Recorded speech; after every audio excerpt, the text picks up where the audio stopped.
ఇటువంటి ఇల్లు ఇప్పుడు సిటీలో ఎక్కడున్నా చెప్పండి. తరతరాలుగా ఉంటుంది ఇల్లు, అందుకే కొత్త హంగులు ఏమీ చేయలేదు. ఏం చేయక్కర్లేదు, ఇలా ఉంటే. నమస్కారం నాన్న. భాను రెడీ అవుతుంది, వెంటనే వచ్చేస్తుంది, మీరు మాట్లాడుతూ ఉండండి. మీరేం తీసుకుంటారు? Coffee, tea, green tea? నమస్కారం. ఏం కావాలి మీకు? మంచి వినయంగా ఉన్నాడు.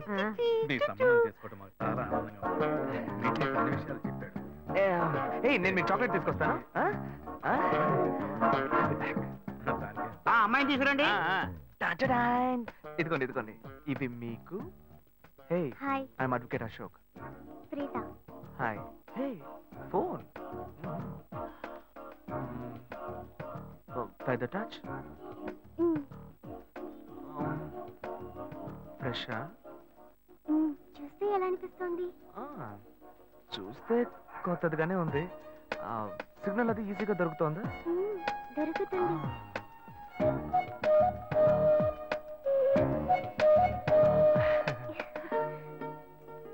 పెళ్లి కొడుకు అమ్మా.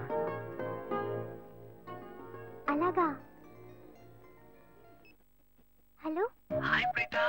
ఒకసారి పైకి చూడు, పైకి చూడు. It's me Ashok. పైన look up. Hi. Hey, how are you? ఇంకేంటి విషయాలు? సరే, మిగతా విషయాలు మాట్లాడుకుని సెటిల్ చేసుకుందాం. కొత్తగా మాట్లాడడానికి అమ్మాయికి 100 కాసులు బంగారం, అబ్బాయికి 5 కాసుల్లో బ్రేస్లెట్, 10 కాసుల్లో చైన్. ఆ తర్వాత మిగిలిన కోటు సూట్ అని ఎలాగో మీరే తీసిస్తారు. ఓ పెద్ద ఏసీ హాల్ పెళ్లి చేద్దాం. తర్వాత ముఖ్యమైన విషయం, అబ్బాయికి ప్రమోషన్ వచ్చి జీఎం అయ్యాడు. అలాగా, చాలా సంతోషం. అందుకని ఒక కారు కొనిచ్చేయండి. ఆ తర్వాత చీర, సరే, పాత్రల మొత్తం మీరు ఎలాగో కొనిచ్చేస్తారు. ఇవన్నీ కాకుండా మీరు మీ అమ్మాయికి ఇంకేమైనా ఇవ్వదలుచుకుంటే ఓ ఇల్లు కొనిచ్చేయండి. చూడండి, ఇంతకు ముందు మీరు చెప్పినవన్నీ మాకు కూడా తెలుసు, ఏర్పాటు చేశాం. కానీ ఈ కారు విషయం ఎవ్వరూ మాకు చెప్పలేదే. కారు లేకపోతే మీ ఎల్లుడికి ఆఫీసులో మర్యాద ఉండదు కదా. అది నిజమేనండి, కానీ హఠాత్తుగా చెప్తే మా వల్ల మరి. ఓకే, మీ వల్ల కాదండి చెప్పండి, మేము వేరే చోటు చూసుకుంటాం. అయ్యా, తొందరపడకండి అయ్యా. కావాలంటే ఇప్పుడు 75 కాసులు నగలబెట్టి కారు కొనిస్తాం. పెళ్లి తర్వాత కొద్ది రోజుల్లోనే మిగతా 25 కాసులు కొనిస్తాం. అయ్యో, ఇది కుదిరే బేరం కాదు కానీ. అయ్యా, ఎందుకైనా పాపం ఏంటండి మీరు? ఈ మాత్రానికి నువ్వు కొంచెం ఊరుకోరా, ఇవన్నీ పెద్దవాళ్ళు మాట్లాడి నిర్ణయించే విషయాలు రా. పెద్దవాళ్ళు మాట్లాడి ఏం ఓడబడుస్తారు? చిన్నాళ్ళు మాట్లాడితే పెళ్లి జరగదా? ఇది వస్తున్నా ఉండు. శివ, 25 కాసులు ఇస్తావు, ఇప్పుడు ఒప్పుకున్నావు అనుకో, తర్వాత కొంచెం లేట్ అయ్యో. ఏదో మనం వేళ దగ్గర నువ్వు ఉండవయ్యా. ఇది మనసులో పెట్టుకొని నా చెల్లెలి కష్టాలు పెడతారు, అది ఏడుస్తుంది, నా ఇంటికి వస్తుంది. నేను ఊరుకుంటానా? ఈ సంబంధం పోతే ఇంకో సంబంధం. వీడి దగ్గర బేరాలు ఆడతావు ఏంటి నువ్వు? సిగ్గర్ పిచ్చలా నీకు? నోటుకొచ్చేట్టు అడుగుతున్నావు. నేను అబ్బాయి తండ్రిని, నేను సిగ్గుపడాలి? కొడుకుని కంటే నీకు కొమ్ములు ముల్చాయా? కొమ్ములు ముల్చాయ్యా, కొమ్ములు ముల్చాయి. అబ్బాయిని కని పెంచి చదివించి పైకి తెచ్చి మంచి జీతం తీసుకునే స్థాయి ఉద్యోగంలో పెట్టాను. నేను అడగనా? అవునయ్యా, పిల్లానికి అన్నావు, పెంచావు, పైకి తీసుకొచ్చావు. ఎప్పుడైతే అవసరమో కొనిచ్చావు. సైకిల్ అవసరమైనప్పుడు సైకిల్ కొనిచ్చావు, బైక్ అవసరమైనప్పుడు బైక్ కొనిచ్చావు.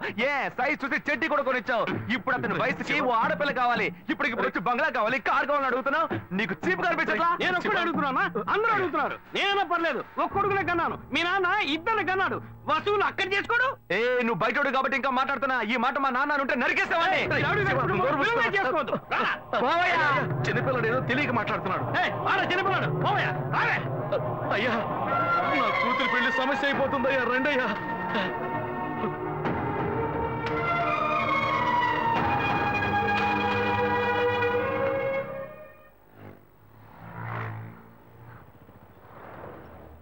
భాను, నేను తప్పు చేశానమ్మా.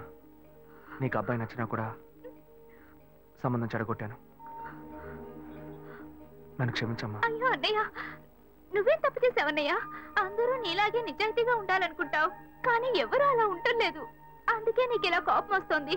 నేను సంతోషంగా బ్రతకాలన్నదే కదా నీ ఉద్దేశం. నువ్వేం బాధపడద్దు, నీ మీద నాకు నమ్మకం ఉంది. నువ్వు అందించే జీవితాన్ని నేను సంతోషంగా స్వీకరిస్తాను.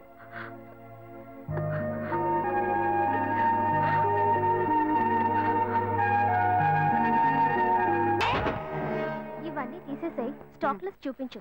Okay madam.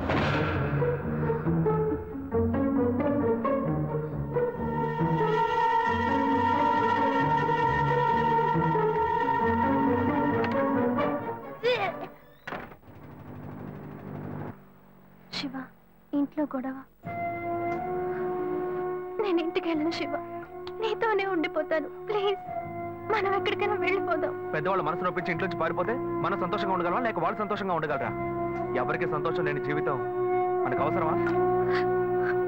నా వల్ల కావట్లేదు శివ.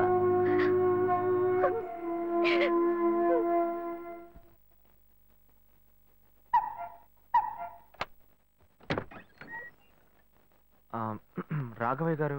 నేనే. లోపలికి రండి, కూర్చోండి. చెప్పండి. అదే సార్, నా పేరు శివ. చెప్పండి. పర్వాలేదు, చెప్పండి. నేను మీ అమ్మాయిని లవ్ చేస్తాను. లేవరా, ఎవరు నువ్వు? ఎక్కడి నుంచి చూస్తున్నావు? అది కాదు సార్. రాను రాను మీ ఆగడానికి హద్దు లేకుండా పోతుందిరా. సార్ నేను చెప్పేది కొంచెం ప్రశాంతంగా వినండి. మర్యాదగా లోపలికి పిలిచి కూర్చోబెడితే నీ బుద్ధి చూపించావు చూడు. అది కాదు సార్, నేను బయటికి పోరా, బయటికి పోరా. సార్ నేను చెప్పేది బయటికి పోతావా లేదా? ఇదిగో చూడు, అనవసరంగా టెన్షన్ పెట్టొద్దు. సార్ అది కాదు సార్, నేను బయటికి పోరా. ఏరా, నేను కనవాలంటే ఎవరు లేరా? అట్టగా బయలుదేరి వచ్చేసావా? ఆపోయా. ఏంటయ్యా నువ్వు వదిలితో మాట్లాడుతూనే ఉన్నా? నేనే ఎంత ప్రశాంతంగా నీతో మాట్లాడుతున్నాను. ఏమయ్యా, నీ కూతురు ఎన్నేళ్ళగా లవ్ చేస్తున్నావు తెలుసా? డైలీ డ్రాప్ చేస్తున్నాను, పికప్ చేస్తున్నాను. నేను ఎవరినైతే కూడా నువ్వు ఇప్పటిదాకా తెలుసుకోలేదే. అదే ఎంత పెద్ద తప్పు. అమ్మాయిలు కన్నా వాళ్ళు ఇంత కేర్లెస్ గా ఎలా ఉంటారయ్యా? ఇంతవరకు వాడు గొడవ చేస్తున్నాడు, వాడి ఇబ్బంది పెడతాడని ఏదైనా కంప్లైంట్ వచ్చిందా నీకు? రాదు, ఎందుకంటే ఆ కంప్లైంట్ నేను చూసుకుంటున్నా. కానీ నీ గురించి చాలా కంప్లైంట్ నా దగ్గరకు వస్తున్నాయి. డైలీ ఓ పెళ్లి కొడుకుని తీసుకొస్తున్నావట. నీ కూతురు మనసు ముక్కలైపోయింది.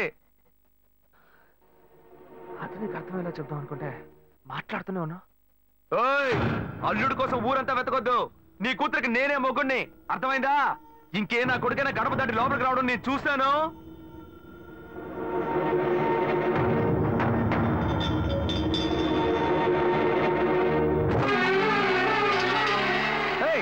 ఎవరయ్యా లోపల? కొడుకుని కన్నులో బయటికి రండియ్యా. ఎవరండి మీరు? ఏం కావాలి? ఇప్పుడు ఇది నీకు చాలా ముఖ్యం. కొడుకుని కనిపించావే, వాడికి తగిన వయసులో పెళ్లి చేయకుండా ఎక్కడైనా ఎవరింట్లో అయినా పెళ్ళుంటే లేపుకు పొమ్మని చెప్తున్నావా? ఏమయ్యా అరవకయ్య అందరూ వేడుక చూస్తున్నారు. చూడనివయ్యా, బాగా చూడని. మీ అబ్బాయి మా ఇంటికి వచ్చి వచ్చినప్పుడు నా మర్యాద పోలా, ఇప్పుడు నీ మర్యాద గుర్తొచ్చిందా? వాడు బయటికి వెళ్ళాడు, రానండి, మేము అడుగుతాం. మీరు అనవసరంగా గొడవ చేయకండి. ఇంకోసారి మా ఇంటి పక్కకు వచ్చాడంటే అంతే సంగతి. ఏమయ్యా, వాడికంటే నువ్వు చాలా పెద్ద గడిలా ఉన్నావు. వాడిని పైన పెట్టుకుని వస్తే అడుగుతా అంటున్నావు. పిలవయ్య వాడిని. అయ్యో, వీడు వాడు కాదు, వాడి తమ్ముడు. ఊరిని చెడదొప్పడానికి ఒక్కడి చాలని ఒకే మాదిరిగా ఇద్దరిని కన్నావు నువ్వు. వాడు రాగానే అడుగుతానని చెప్పాను కదా, పో బయటికి. మళ్ళీ వాడు గాని మా అమ్మాయిని చూడడానికి వస్తే నేను ఎవరో చూపిస్తా. తప్పకుండా తప్పకుండా. ఎవరండి ఆయన? రౌడీలాగా బెదిరించి వెళ్తున్నాడు. ఎవరికి తెలిసే? ఎవరు ఎక్కడి నుంచి వస్తున్నారో, ఎందుకు తిట్టిపోతున్నారో బొత్తిగా తెలియటం లేదు. కానీ వచ్చిన వాడు మాత్రం ఒక అమ్మాయి తండ్రి. నీ పెద్ద కొడుకు అక్కడికి వెళ్ళి గొడవ పెట్టుకొచ్చాడు, అది మాత్రం తెలుసు. ఇప్పుడు వాడి వల్ల మనకు కొత్త సమస్య వచ్చింది. మన బెటర్ కాదు. పోన్లే నాన్న. ఎవరన్నా అంకుల్ నిన్ను చాలా బ్యాడ్ గా మాట్లాడాడు? నీకు తెలిసింది, వాడికి తెలియట్లేదే. అవునన్నా, అది తలుచుకుంటుంటే నాకే చాలా బాధగా ఉంది, చాలా ఫీలింగ్ ఉంది నాన్న. వాడిని రానిపో, నేనే తనతో మాట్లాడతాను. రేయ్, నువ్వెందుకు వాడితో మాట్లాడటం? వాడు రౌడీరా, నీతో గొడవ పడుతూనే ఉంటాడు. నువ్వు వెళ్ళు, పైకి పో. లేదన్నా, వాడిని రానివ్వు. నేను ఒక లాయర్ని. నా ఇంటి ముందు ఇలా జరగడం చాలా అసహ్యంగా ఉంది నాన్న. నేను మాట్లాడతాను. వాడిని కన్నందుకు ఇదంతా నేను అనుభవించాలరా, నీకెందుకురా? నువ్వు పైకి వెళ్ళు, తర్వాత మాట్లాడుకుందాం పో. సరే.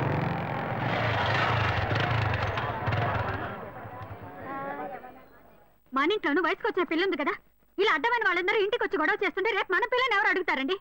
వీడొకడు వీధుల గొడవలని మీదికి తెస్తాడు. మా ఏంటమ్మా ఇంటి బయట జనం ఏంటి? రేయ్, ఆగరా అక్కడ. ఏంటి, ఎవరు అమ్మాయి? అమ్మాయ్యా? ఏ అమ్మాయి? నువ్వు పెళ్లి చేసుకుంటానన్నావే ఆ అమ్మాయి. ఎవరొచ్చారు? ఎవరొచ్చారు? ఆ అమ్మాయి తండ్రి. ఆయన చేసిన గలాటాకి ఊరంతా ఇక్కడే పోగైంది. అసలు ఆయన ఎందుకు ఇక్కడికి వచ్చాడు? వాళ్ళ అమ్మాయిని బలవంత పెట్టొద్దనే నేను వెళ్ళి అడ్వైస్ చేసి వచ్చాను. ఇంతవరకు అమ్మాయిలు కూడా అంటూ లేనే లేదు. అది కూడా మొదలెట్టావు నువ్వు. ఇదిగో చూడు, వీడు మనల్ని ప్రశాంతంగా బతికినోడే మన నల్లని పెట్టడానికి కడుపును పుట్టాడు. ఊరికి నోటు పెట్టాడు మాట్లాడుకో. ఇంటికి వచ్చిన వాడు ఎలా తిట్టిపోయాడో తెలుసారా? నాకు ఊరేసుకొని చావాలనిపించింది. నాకు భయం వేస్తుంది శివ. నేనెవరో చూపిస్తానని బెదిరించి వెళ్ళాడు వాడు. నేనెవరో చూపిస్తానన్నాడా? చూస్తా.